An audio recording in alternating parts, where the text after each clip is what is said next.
السلام عليكم ورحمة الله وبركاته. maanta waxa maalin murugo leh waxaan halkan isugu nimi oo ah xarunta telefishinka Qaar ee magaalada Hargeysa annagoo ah bahdii la soo shaqeysay Allaha u naxariistay agaasimahayagii macallinkayagii hogaamiyahayagii hagahayagii nolosha maxamed baashe xaaji xasan oo ku geeriyooday magaalada London maalinimadii shalay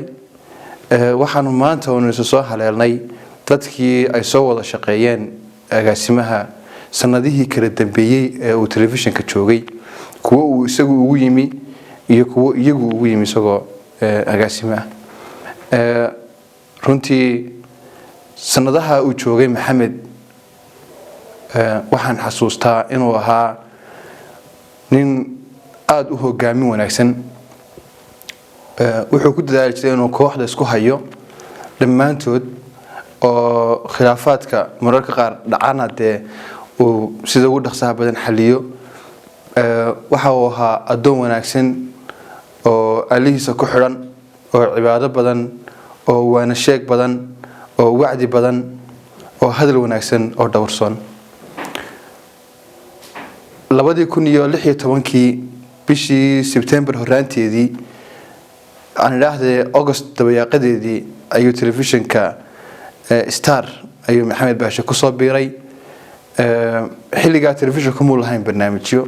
macnaha barnaamijyo waxa uu ahaa kaliya warar iyo filimo taxanayaal musalsala oo xilliga ka bixi jiray wuxuu ahaa shakhsigii soo kordhiyay barnaamijyadan tirada badan ee telefishinka Qaar qaarkood ilaa hadda ka socda waxyaabahan ku xasuusano waxa kamid ah xagga waqti ilaalinta macnaha marka xilliga ku ballamo in barnaamijkiisa duration-ka ama xilligu soconayo waxa uu ku soo gabagaban jiray xilligu ugu talagalay waxaan xasuustaa barnaamij siyaasi ah oo uu qaban jiray oo la oran jiray macalqabadka siyaasadda macalqabadka wararka toddobaadka oo wararka uu ku eegi jiray wuxuu ku soo gabagaban jiray 40 daqiiqo xitaa iyadoo warar muhiim ah harsanaayeen barnaamij la oran jiray ku saxan oo su'aalo adag ahaa oo talk show-gii ugu horeeyay ee Soomaali qabato ee siyaasiga ee dad lagu wareysto ahaa wuxuu ku soo gabagaban jiray waqti kooban barnaamijkiisa taariikhiga ah oo nasiib u helay sanadihii uu waday intoodii ugu badnayd inaan qayb ka ahaado tifatirkooda iyo soo saaristoodaba baadisooc oo runtii wax badan aanu ka wada baranay anaga iyo bahdan dhammaantoodba af Soomaaliga oo uu noo ahaa macallin iyo bare xagga suugaanta iyo Soomaaliga iyo kala hormeynta hadallada runtii maanta waxay noo tahay maalin murugo iyo qiiro iyo naxdinba wadata waxa naga geeriyooday aabe waxa naga geeriyooday macallin waxa naga geeriyooday hogaamiye waxa naga geeriyooday haga nololeed aanu dhammaantayo wada tabi doono kaalintii uu nolosha nooga buuxin jiray anagoo wada shaqeyna ka maxamed han anagoo la shaqeeya iyo anoo aan la shaqeynba runtii wuxuu ahaa qofka iigu dhow mar waliba aan wada xidhiidhno aan iska warhayno arrimo badan aan kala tashado oo igala taliya runtii waxaan u tacsiyeynaa dhammaan aan ugu horeeyo asxaabtu naga dambeynayaan dhammaan eheladiisii qaraabadiisii maxamed baashe xaaji xasan bahihii badnaa oo ka kala tirsanaa ee ugu horeyso bahda qoraalka reer Soomaaliland oo dhan baan u tacsiyeynaa dadka Soomaaliyeed oo dhan baan u tacsiyeynaa waxaan u tacsiyeynaa bahda saxaafadda si gaar ah waxaan ugu sii tacsiyeynaa ubadkiisii iyo xaaskiisii oo ku sugan wadanka Ingiriiska runtii waxaan leenahay ilaahay samir iyo idinka siiyo ciwad khayr qabana idinku bedelo waxaan uga baxayaa asxaabteeda kale waxaan leeyahay maxamed baashe wuxuu ahaa walaalaan la ilaawi karin aabe aan la ilaawi karin saaxiib aan la ilaawi karin hogaamiye aan la ilaawi karin maanta waa maalin murugo leh runtii qof kasta oo la soo shaqeeyay ama yaqaanay maxamed baashe xaaji xasan waxay u tahay maalin madow oo qalbigiisa ka dareemayo shalay baa la soo sheegay geeridiisa aad baan uga naxay runtii maxamed wuxuu ahaa macallin iyo hage dad badan soo saaray si gaar ah aniga wixii igu jiray boos weyn wixii ahaa qofkii igu soo dhaweeyay Star TV anigoo ku cusub saxaafadda iyo sidoo kale ba inaan soo tabiyo warar iyo barnaamijyo maxamed waxaan ku xasuustaa inuu ahaa qof aan kala jeclayn shaqaalaha oo loo wada siman yahay haddii laba qof oo shaqaalaha is qabsadaan wuxuu gartooda u qaadi jiray si cadaalad ah qof walba wuxuu geyn jiray positionka uu ku haboon yahay ama uu ka shaqayn karo kii war ka soo baxay warka ayuu ku qori jiray kii barnaamij ka soo baxay barnaamijku geyn jiray kii labadooda ka soo baxayana labadaba inuu wada qabto la jeclaan jiray qof kasta oo anaga naga mid ah imtixaan ayuu ku yimi oo maxamed imtixaan buu ka qaaday qof aan imtixaan soo marina muu qaadan waxaan ku xasuustaa inuu ahaa qof salaad sax ah oo haddii salaada la eedaamo qol walba intuu galo oran jiray hala soo tukado waliba jamaca iyo masaajidku dadka u kaxayn jiray wuxuu ahaa qof deeq leh oo garanaya shaqaalaha kii xanuunsanaya iyo kii kale wuxuu ka baahdo wax siiya oo wax ku celiya waxaan wada qaban jirnay barnaamij la oran jiray raadraaca taariikhda Soomaaliyeed oo ka koobnaa dhowr xalqadood looguna talagalay ay dhiinmeeda iyo sida ku timi Soomaaliland waxaan ku xasuustaa runtii inuu ahaa qof waqtiga ilaaliya oo haddii uu kula ballamo saacada ka soo baxa wuxuu ku sifoobay oo lahaa qof kasta oo wanaagsan wuxuu ku sifoobo wuxuu ka dheeraa calaamadaha munaafiqiinta ee xadiisida iyo quraanka lagu sheegay oo ay ka mid tahay inaan time kala ilaalin iyo in ballamaha laga baxo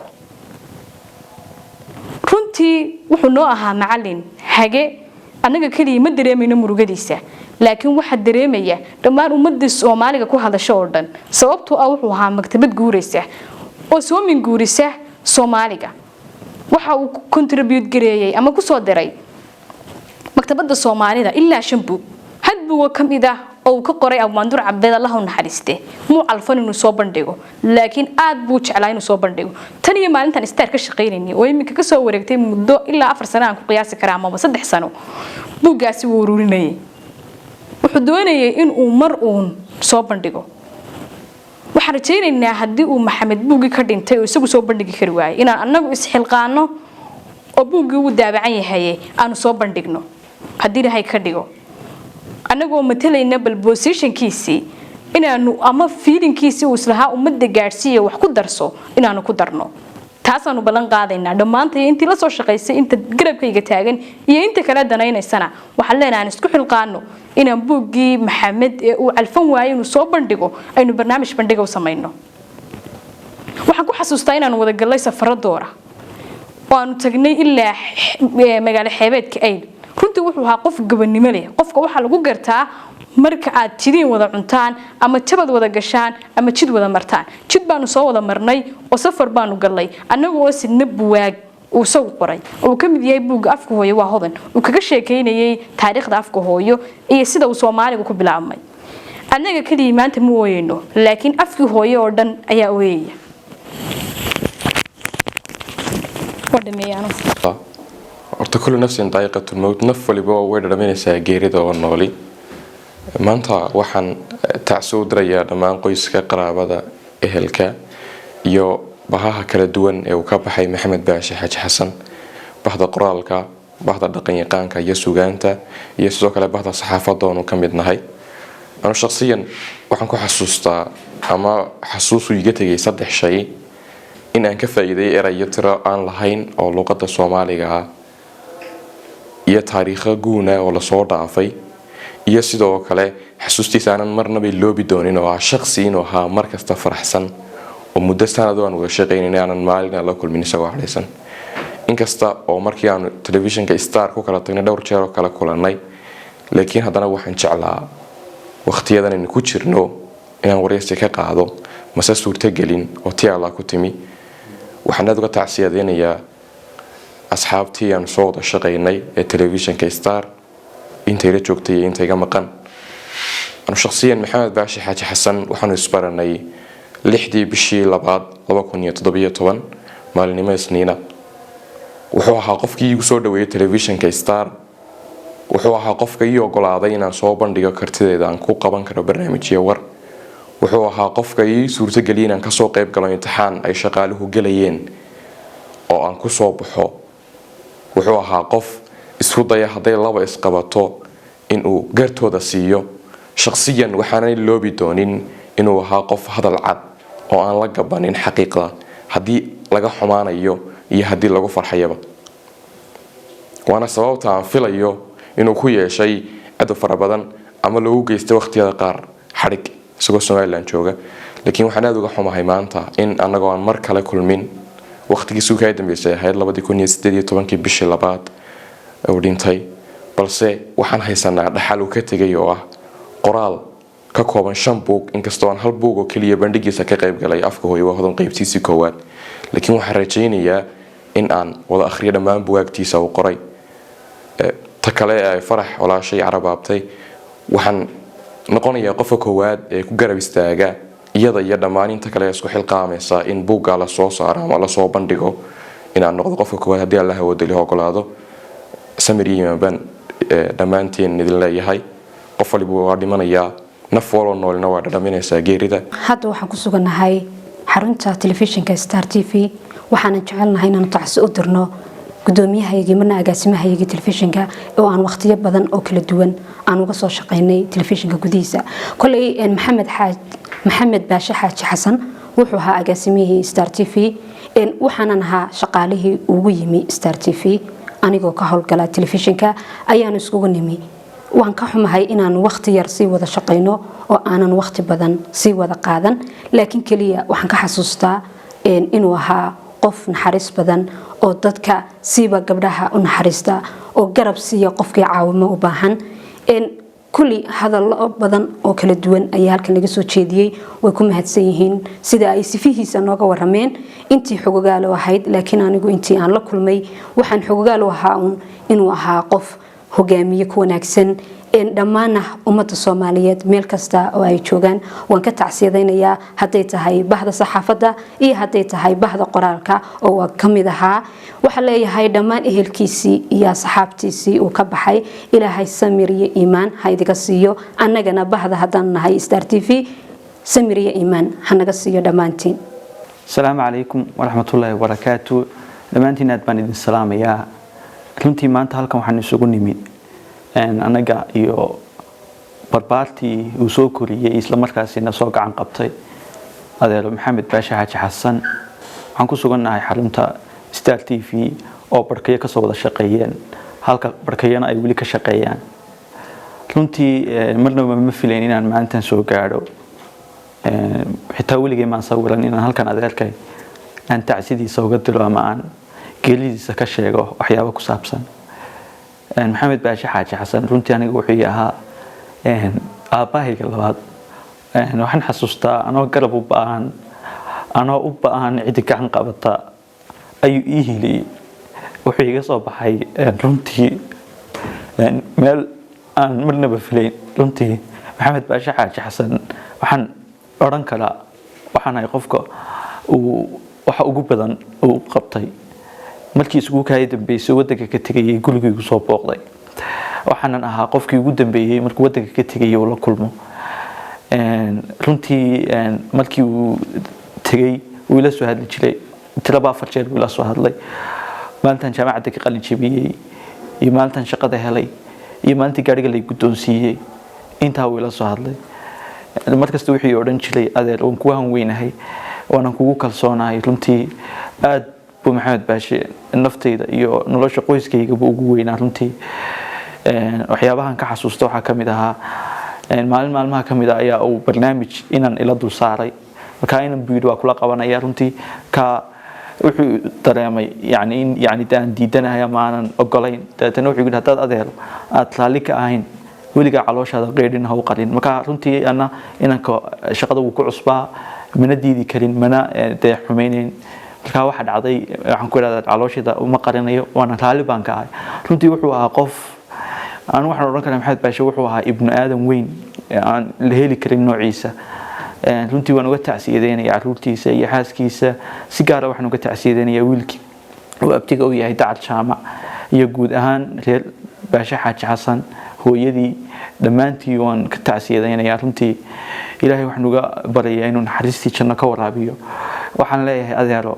indhahayaga ayuunbaad ka dheeraatay oo waa run dib dunidan kuguma arki doono laakiin waxaad ku nooshahay qalbiyadayada ilaahay kuu naxariisto adeer naxariis waasica inna lillahi wa inna ilayhi raaji'uun maanta qalbiyada indhaha meel kasta way ooyayaan waxayna ka ooyayaan geerida ku timid agaasimaheegii hore maxamed baashe xasan runtii ma hadli kara waxaan ku hadlo ma garanayo inay dhamaan waxaan kamid ahaa dadkii uu soo beertay oo aniga iyo dhamaan dhalinyarada iga dambeysay oo dhan waxay ahayn dadkii uu maxamed baashe soo beertay ayaanu kamid ahayn tacsi baan diranaa meel kasta ay dunida ka joogaan waxaan leenahay ilaahay ha u naxariisto runtii maxamed baashe wuxuu ahaa hore looga sheekeeyay waana laga wada sheekeeyay marxaatina waa loo ahaa ana marxaatiga baan furaya inuu runtii ahaa qof wanaagsan oo dabeecad fiican soo dhaweyn fiican naxariis badan oo aniguna kamid ahaa dadkii ugu horeeyay uu ku soo dhaweeyay Star TV anigoo ah markii ugu horeysay aan ka hawlgalo TV amba aan noqdo suxufiyad oo isagu inay sabab u ahaa inay aan ka soo qayb galo sabab u ahaa sida la sheegay waxa qof aan qabyaalada qoonin oo degan oo waxa shaqo aan ku lahayn maalinkii ugu horeysay markaan la soo hadlay telefoonkiisa la soo siiyay ayaa wiila balamay sidoo dadkii hore kale wala balami jiray imtixaan buna naga qaaday dhamaan aniga iyo dadka kale waxaan ahayn dad imtixaan ku soo wada baxay halkaas markaa marxaatiga aniguna waan fureynaa waxaan ducaynaynaa ma hadli karo adeerkaas kulli saan hadlay waxaan leenahay ilaahay ha u naxariisto intaasaan ku soo gabagabeynay bismillaahir rahmaanir rahiim waxaan maanta halkan u taaganahay tacsida marxuum maxamed baashe xaaji xasan oo 18 bishan maalintii shalay ku geeriyooday magaalada London ugu horeyn maanta way naga baxay waynu ducaynaynaa ilaahay naxariistii jannaha ka waraabiyo ilaahay ha ka dhigo kuwa jannada ku guuleysta qof wanaagsan buu ahaa runtii sidaa la sheegay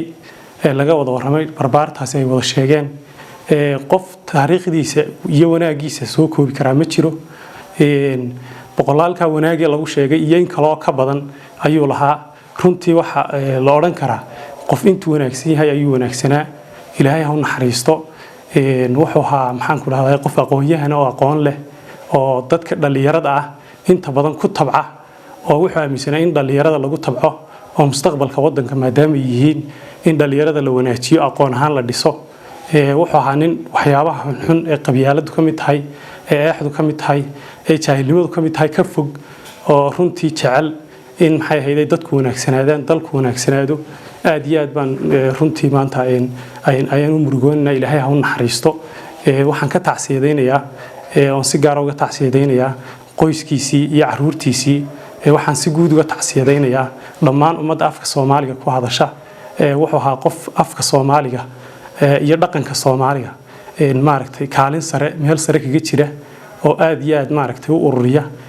waxayna cadeynaysaa buugaagta uu qoray qofkii akhriyo kulli uu arkay taariikhda iyo maaragtay in aqoonta ku duugan runtii wuxuu inooga dhintay kayd weyn ayuu inooga dhintay Allah u naxariisto mar walba waynu ducaynaynaa dhammaan ummadda Soomaaliyeed iyo gaar ahaan qoyskiisina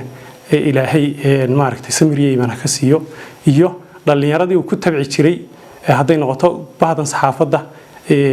dhalinyarta kale si guud ayuu dhalinyarada u wada jeclaa gaar ahaan hablaha ugu si jeclaa sidoo kale wuxuu jeclaa dadka maaragtay dadka dhiban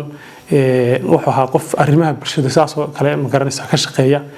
runtii qof dhinac wal oo adeegtaba wanaagsan buu ahaa qof waxa cibaadada ku wanaagsan waxaan leenahay raxmatullaahi calayhi raxmatan waasica inna lillahi wa inna ilayhi raaji'uun wa halka maxamed haldoore maanta ma filanayn mana sawiranayn inaan maxamed baashe geeridiisa maanta aan taxsiyalka u taagnaado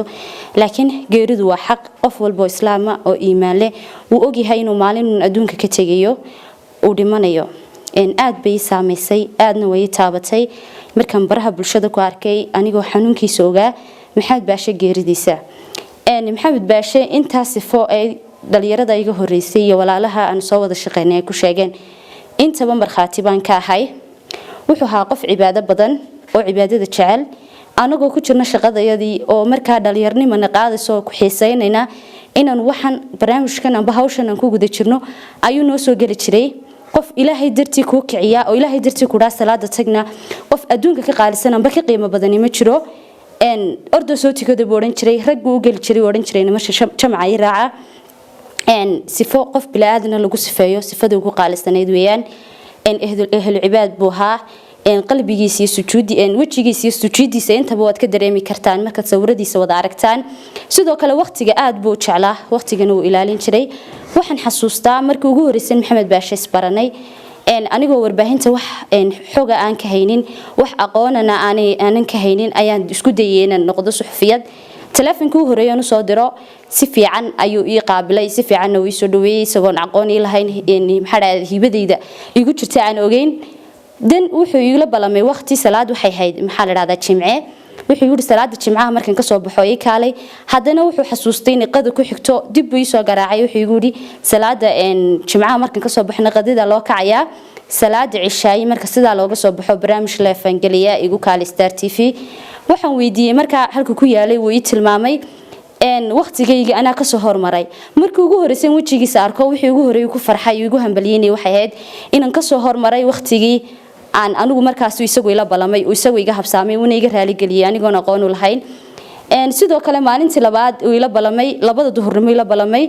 waxaan imid ilaa 2:04 ilaa 2:30 ilaa 2:40 kulli dhalinyaro inta iska soo socoto ayuu waqtigu dhacaya uu celiyay wixii igu yiri waqtigeeni iyo balankeeni kamaad bixin iska noqo waa labada sifo ugu marxaati furayo maxamed baashe waqtiga aad u jeclaa taa intaan kaga yimaado geeridu waa xaq qof walba bilaadanna uu sugayaa wuxuu ahaa aabahaygii labaad kaalinta anigoo qof wali garabisiiyaan u jirin ayuu garabisiiyay saxaafadu iska waaya badantay waana iska mushkilad badan tahay ma ilaawi karo mana ii aha waxaan maanta ku joogi karo geeridiisa qalbigayga ayuu ku dhaxnoolay maxamed baashe xamdi xayaad ahaan markan inta kaga tago waxaan si gaar ah u tacsiyadeynayaa oo tacsida iyo tiiraayada la qaybsanayaa caruurtu ifka kaga tagay oo iyagu maanta aaba adduunka ku waayay aaba wuxuu ahaa kalgacayl badan aaba caruurtiisa jecel buu ahaa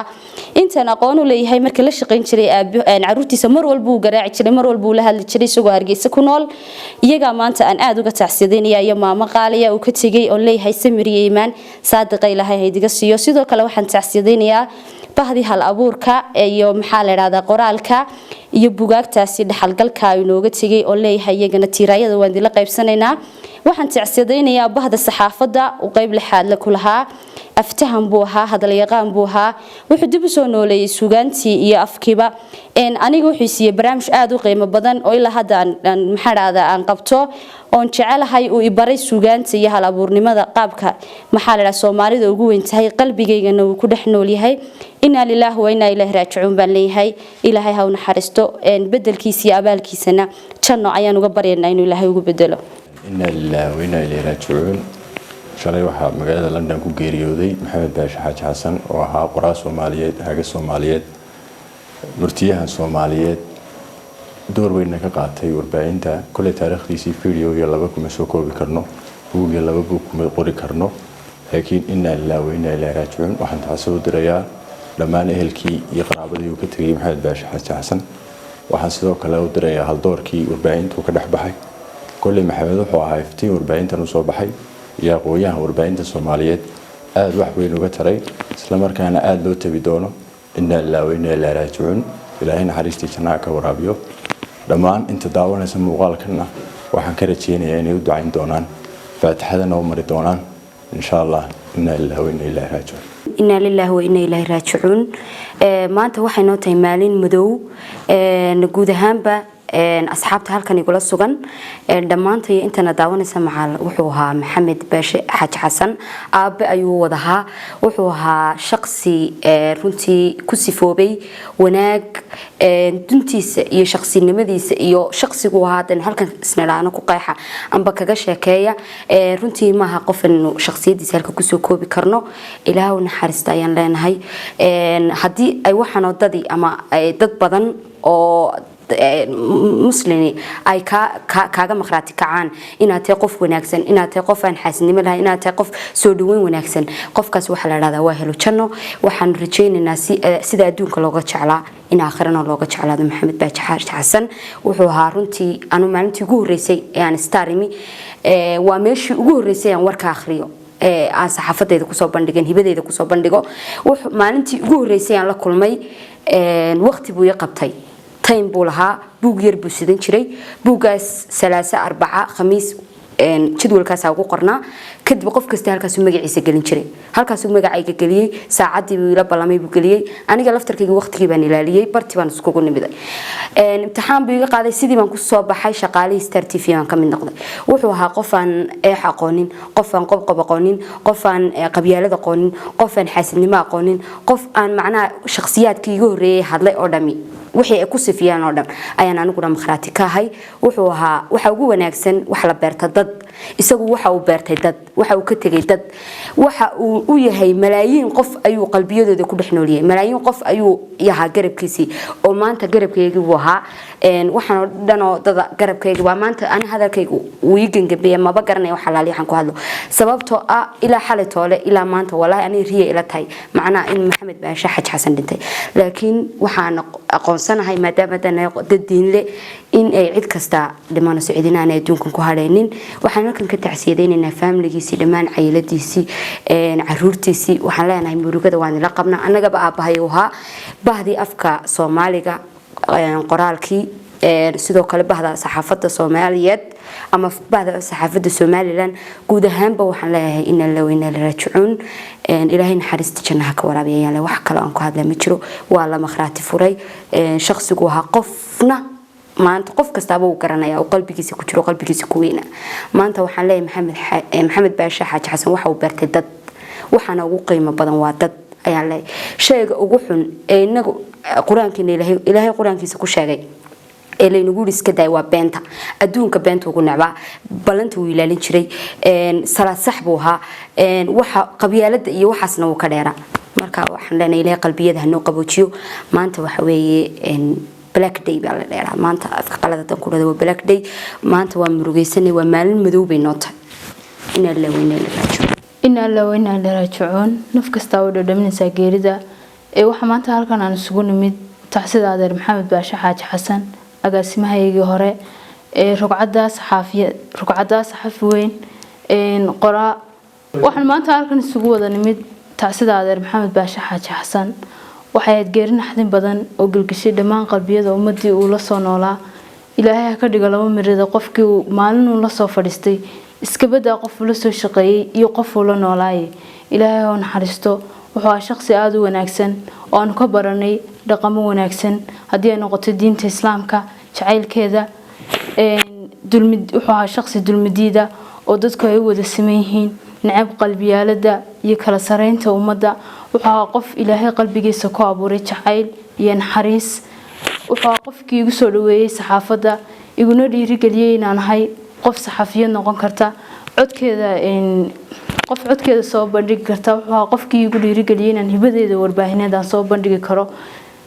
ilaahay ha naxariisto waxaan aad uga tacsiyadeynayaa ilmo baashe xaaji xasan bahdii qoraalka bahdii warbaahinta iyo dhammaan ummadda Soomaaliyeed meel kasta oo ay joogaan inna lillahi wa inna ilayhi raajicuun ilaahay ha naxariisto ilaahay qabto alla naxariistii jannaha ka waraabiye qoraa sare maxamed baashe xaaji xasan waanu soo wada shaqaynay aniga waqti hore wuxuu ahaa agaasime waxa uu ahaa nimaan dadka iska weynayn waxa uu ahaa nimaan 10 badan ka bartay qoyskiisii waxaan leeyahay samir iyo iimaan isagana waxaan leeyahay ilaahay jannatul firdaws ha geeyo